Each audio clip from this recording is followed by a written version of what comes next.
घटस्थापना करण्यासाठी आपण जे धान्य घेणार आहोत ते टपोरे जड असे धान्य घ्यायचे आहे किंवा एका वाटीमध्ये पाणी घेऊन त्यात हे धान्य टाकून ठेवायचं आहे। आता जे हलके पोचट धान्य आहे ते पाण्यावर तरंगेल तर ते तुम्ही काढून टाकायचं आहे आणि जे पाण्याखाली गेलेले धान्य आहे ते आपण घटस्थापनेसाठी वापरू शकतो।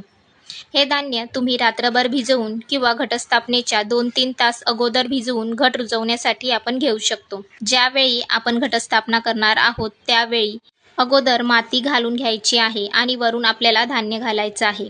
त्यावर थोडीशी माती घालायची आहे आणि त्यानंतर हलक्या हाताने थोडंसं पाणी घटाला शिंपडायचं आहे। घट बसवल्यानंतर त्या घटाला भरपूर प्रमाणात पाणी टाकू नये।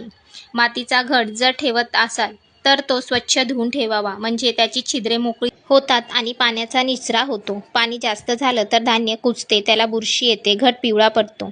तर घट हिरवागार भरगच्च उगवण्यासाठी आपल्या चॅनलला भेट द्या, तेथे पूर्ण डिटेल व्हिडिओ अपलोड केलेला आहे।